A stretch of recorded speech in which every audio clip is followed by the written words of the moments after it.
जंग एक मौका भी लेकर आई है। इस जंग की वजह से डिफेंस कंपनियों के बारे में सोचिए, उन्हें फायदा नजर आ रहा है। वहीं भारत की बात की जाए तो भारत भी गेहूं के निर्यात के नए ठिकानों की तलाश में है।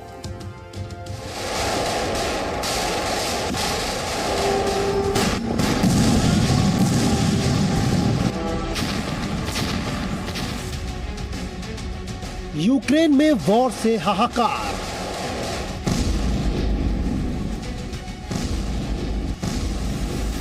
खंडहर बने शहर, इकॉनमी हुई तबाह।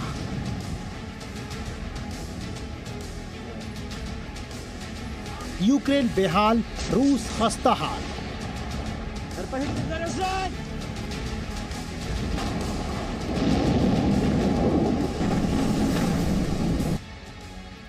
पुतिन अड़े हैं और ज़ेलेंस्की भी डट कर खड़े हैं। नतीजा ये कि जंग खत्म होने का नाम नहीं ले रही और इस जंग के बीच रूस और यूक्रेन दोनों की अर्थव्यवस्था चरमराती दिख रही है। प्रतिबंधों की वजह से रूस में सामानों की किल्लत होने लगी है।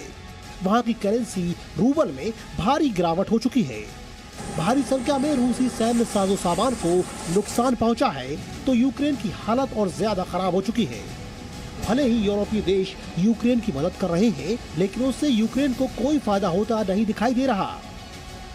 यूक्रेन के इकोनॉमी मिनिस्टर के मुताबिक अब तक युद्ध में यूक्रेन को करीब $565 बिलियन का नुकसान हो चुका है, जिसमें इंफ्रास्ट्रक्चर में ही यूक्रेन को $119 बिलियन का नुकसान हो चुका है, जबकि जीडीपी में भी उसे $112 बिलियन अमेरिकी डॉलर का नुकसान होने का अनुमान है।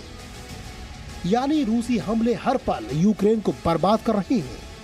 रूस और यूक्रेन बेशक जंग की वजह से बड़ी मुश्किलों का सामना कर रहे हैं, लेकिन डिफेंस कंपनियों को इस जंग में भी कमाने का मौका मिल गया है। जहां एक और दुनिया भर में हथियारों की खरीद बढ़ रही है, कई देश अपना डिफेंस बजट बढ़ाने का ऐलान कर रहे हैं, वहीं दूसरी ओर रूस यूक्रेन की जंग के बीच दुनिया भर में गेहूं की कीमतें रिकॉर्ड स्तर पर पहुंच चुकी है, क्योंकि ये दोनों देश मिलकर दुनिया की जरूरत का 1/4 गेहूं निर्यात करते हैं।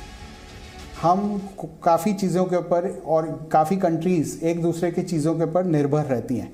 हमें देखना पड़ेगा कि रशिया और यूक्रेन ऐसी कौन सी चीज़ें हैं जो दूसरे कंट्रीज़ को दे रही हैं, और उस चीज़ों को अगर देखा जाए तो इंडिया कौन सी चीज़ें हैं जो वर्ल्ड सप्लाई को दे सकती हैं, एज वेल एज हमारे इंडिया इकोनॉमी के लिए फ़ायदेमंद हो सकते हैं। भारत चीन के बाद दुनिया का दूसरा सबसे बड़ा गेहूं उत्पादक है और इस मुश्किल समय में भारत दुनिया भर को गेहूं की किल्लत से बचाने में सक्षम भी है। भारत के पास फिलहाल 12 मिलियन टन गेहूं का बफर स्टॉक है, जो वो दुनिया के कई देशों को निर्यात कर सकता है, जबकि वर्ष 2021-2022 में भारत ने 8.5 मिलियन टन गेहूं का निर्यात किया।